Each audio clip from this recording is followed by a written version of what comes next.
panahong moabot nga ang mga tang mamatay ingon pa ang Dios. Gikan sa silangan padung kasadpan mulokop si buknong siyuta. Way mo hilak, way mo lubong ang mga tao magbuyod sa mas tae. Munang nagbaybo study ko, nangatawa sila kay di sila makatuo.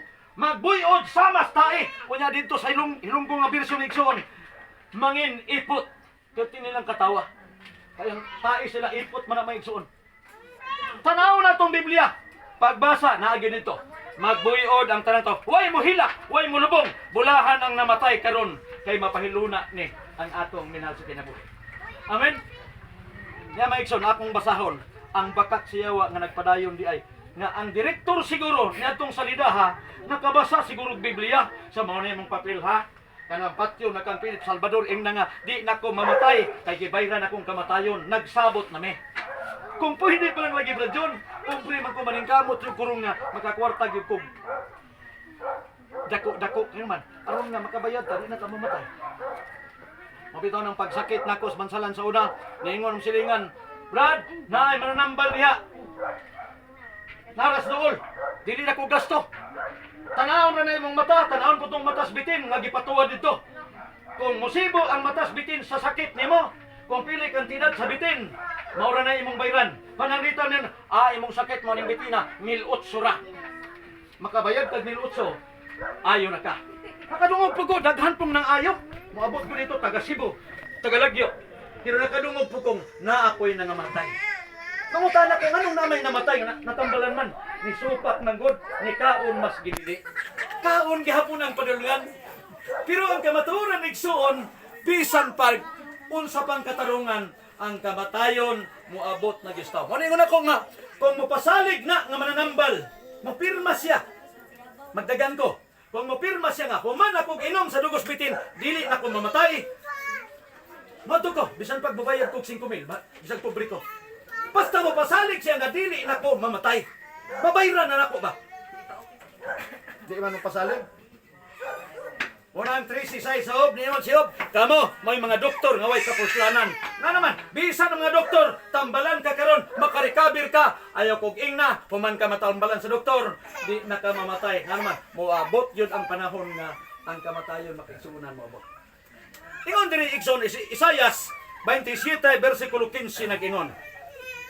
Kay mapasigarbuhon kamo nga moingon, naghimo kanig kasabutan uban sa kamatayon. Tanawa ra gud, nagpinirmahay na sila. Aron dili pa dinhi, aron dili kini mudangat kanamo og may kasabutan kami sa dapit sa mga patay nga dili kami dadon didto. Sa nagsabot nami nga dili na ko mamatay, nagsabot nami nga dili ko dalhon sa sementeryo. Purigsoon padayon nga bakak siyawa. Usa ka panahon sa lapas matagsunan kung gabot mo diha. Santa Lucipa, Virwila, Lapas. Kadtong panahon na dito mis Kidapawan ang akong anak nga duha nagdungan jud sa ospital. Nataymingan gyud mga igsoon nga mao nay paggawas kay nang karikabir ng mga bata na itik sa ako gikan sa Lapas mga igsunan pero dito sila nagpuyo sa kasapa kung nakaabot mo ng kasapa kay 1 o 2 man ang kasapa sa Milali. Ayaw nga lugar may igsoon kay moadto ka dito sa puto ng mga pangayaw dito, apil kag kapatay. Nakabisita ko dito na Pilusip. Di na ko nila pahawaon kay ila kong tagaag 10 hektaryas nga yuta. Pero gikuyawan ko Brad John kay mga tawo tong uban na pa nagbalay sa ibabos kahoy. Mautong ang elder dito namatay ang iyang inahan. Niadtong panahon na dito man sa Lapas, gitext ko. Brad, muhangyo minimo palihog lang. Ambot og komedya tong iya ha or mao ginasud kay mo na una. Siya akong mama namatay. Unya nakatambong man pud diri pagpilusip. Nanugon gyud siya nga og mamatay daw siya. Gusto niyang makabalik ko dito mga kaigsunan. Nihangyo daan sa dihang nagsakit nga magpaserbisyo siya pabalika tos Brad apa diri. Atong ingon ako layo-layo ra ba brother unya ang among sitwasyon karon murag medyo naipit ni kay duhan ako ka anak sa ospital. Mugawasay na gyud hinuon karon. Sa pagkasunod adlaw mao na tong ilubong na ang ihang inahan. Siya bahala na lang magpadala ni pamasahe nimo para lang gyud makaari ka aron malubong ni si mama. Kay mao gyud gitugon. Mautong ni adto ko magigsunan.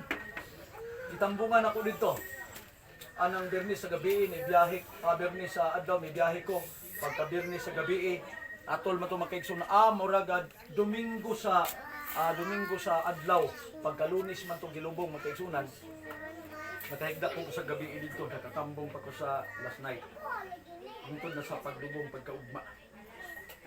Pagkahuman og lubong mga igsuon, kaya nga akong batasan, inig human naglubong sementeryo, mao gyud ni akong batasan ambot kamo. Kay uban mahadlok man mangli dito sa kuan. Ako mo subay-subay gyud ko. Unya kadtong anak sa LD ditong isa, nakuyo-kuyo pod mga 8 anyos. Nya igo-igo naman makabalo na mo basa, nagsuroy-suroy nito mga igsuon sa kuan. Nakuyo po tong elder. Human na magsuroy mga igsuon, ang bata di ay bradyo nagbasa-basa gid siya kung itang butang dito. Ingon pa sa bata pag human na mo pananaw, siya pa kaluoy po di ay sa mga tao dinhi nga na sementeryo. Kini di sila tanan di gipang-rape ni tanan dinhi. Kaya ang iyang gipangtanaw may igsuon na suluhan kay naamang RIP. Isa gipang-rape gid ni tanan.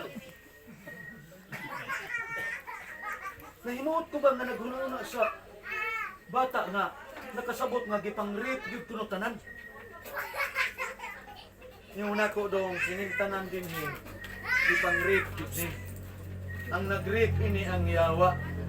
Kay kitang tao giangkon sa Dios nga iyang asawa unya gibiras yawa kay gipang-rape hangtod nga nakahimog sala miabot ang kamatayon mo nang gimarkahan og rape.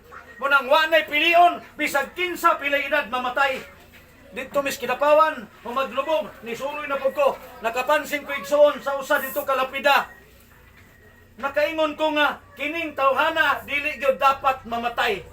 Nga naman, kay gitan-aw na ko may igsoon, nalimot man ko siyang pangalan, pero ang iyang apelido di gyud ako malimtan. 19 anyos pa namatay, ang apelido may igsoon, doktor. Bisan doktor di ay patay.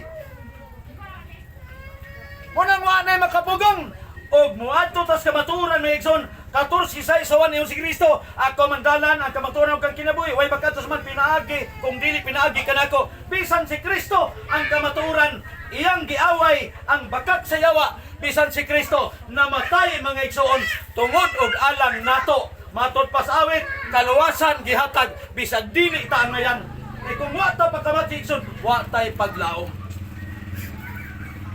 Kung may iban-ibanan atong kagol tungod kay nga atong milas kinabuhi, dunay paglaom nga ihatag sa Ginoo.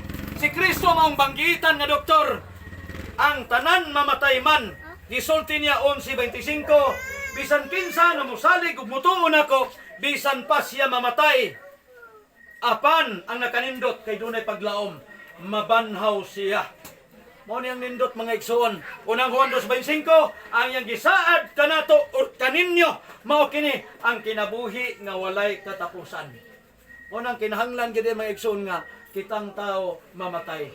Sa ako nang ingon ganiha, ang 14:13 pinadayag nagkanayon bulahan ang mga nangamatay karon nga sukad karon namatay diha sa Ginoo. Mao ni nakanindot mga igsunan. Nga naman, una, ang unang pribilehiyo nga nakuha sa atong minas kinabuhi, mupahulay na sa iyang mga paghago. Nga naman, kay kita rin mga igsuon sa kinabuhi, pertig yung hagua, ambot og mudawat ba mo ini mga igsuon. Kinsa may wala haguin yung makaigsunan. Nga muangay ragyod og magsigi na lang ni kinabuhi. Pero ang kamaturan sa Biblia niingon, kay mo pahulay na sa mga paghago. Nganong hago? Kay mosugutan sa dining kamaturan, paggawas na to sa guangkan sa atong inahan pagpanganak sa atua, kitang tanan parihas ra og gisinggit mga igsoon. Unsay gisinggit nato? Paggawas na to sa guangkan, way lain, oh hard, oh hard, oh hard. Kung dili ka mo singgit og lisod, apiki pait, patay ka. Kaya naman, ang simbolo nga mo singgit kag uhard, kay buhi ka mga igsoon. Nga naman, mo singgit kag uhard, lisod, pait, apiki. Nga naman, madato ka, mamatay. Pobre ka, mamatay. Pobre ka, na kay problema. Dato ka, na gihapon kay problema. Amen? Una nga yung mugtuo nga mga dato ay problema. Roma 2:11, niyo sa Apostol Pablo, ang Dios walay pinalabi. Tanan ta igsoon, mudangat ini.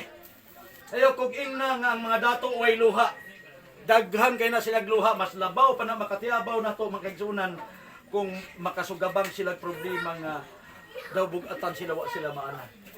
Munang kita gitrinita, nagkinabuhi ta ang atong kinabuhi, kinahanglan nga atong ayuhon ang atong relasyon sa Ginoo kay mosugot tag sa dili pagkataon nato sa bukid kaniadto ang mananabang kay uso sa una bukid mga anak magkuha lang igsuon og kawayan nga talinsan pagkahuman kanang pusod sa gianak putlon na siya.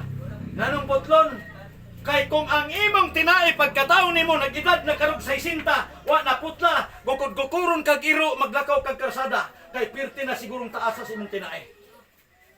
Putlon o kung usa nga purpose mga igsoon, nganong putlon aron do na kay pati nga siyuta nagpasabot nga mosunod ka siyuta. Ang akong mama putol man to pustog panapton ilubong siyuta. Naatay pati nga sa yuta mga igsuon. Munang siyob niyon 30:23, siya ako nasayod o Dios na ako imong dalhon dito sa dapit sa tanang mga buhi aron mopahulay sa lubnganan. Oning lubnganan igsoon, mao ni atong padulungan. O bitaw na kung yung gabi ang tao bisag unsa pa nato ka portahan, wagi tao siguro may utang. Nga naman, nasulat na first loan, second loan, third loan, fourth loan. Sangko kadiha. Unang naay nangutana maigsuon nga asa may dako ambulansya or ang kining jeep o kining bus o kining ambulansya. Ang jeep mga igsuon dako-dako maginagsulod. Pero di gyud na mosulod og 50 ka buok. Radyon. Mas dako gyud og sulod mga igsuon ang ambulansya kay ang ambulansya mokarga mago sa gatos. Pirting kusuga kung driver kang wa kay seminar, di ka badapin das magan ka. Nga naman, kay ang gikarga sa ambulansya usa ka gatos ka buok naman 50-50 ni siya. Mo nang padapin jud ka nga naman kay kanang gikarga na 50-50 na may igsuon. Kung makaabot mo sa ospital, dead on arrival. Nakaabot, pero patay. Nganong namatay man na hospital namatay doktor ba dyan? Ano man, kay bisan ang doktor di ay mudangat di ay gituwag og kamatayan. Mo nang inigawas na to, wa patay eskwela, ang kamaturan atong gisinggit. Oh hard! Oh hard! Oh hard! Lisod! Pigado! Apike! Magkakwarta ta karog milyon pagkasunod buwan, wa na po'y kwarta, mangutang na pug ka. Proverbio 23, singuso naman, ang salapi, gitaptag pako ng lupad, kapoy kayo ginukod mga igsuon, while ikaw nag-backfly ra, kunya ang sapi naglupad na, mubiya na nimo, munang kada adlaw, sige kag paningkamot, ang yawa pod, lingawon ka, aron malimot kas Ginoo. Muwat ang kag time sa Ginoo, aron lang mo gukod yan ang gukdunon. Ako'y nakita sa Facebook, siya nga no man po ning pangandoy, oy. Di man po magpadakop dayon. Lisod gukuron kay naatay mga handom sa kinabuhi nga di nato usay maabot madiskuryo tabagson pero ang kamatuoran mao ni atong disenyo mga kaigsuonan.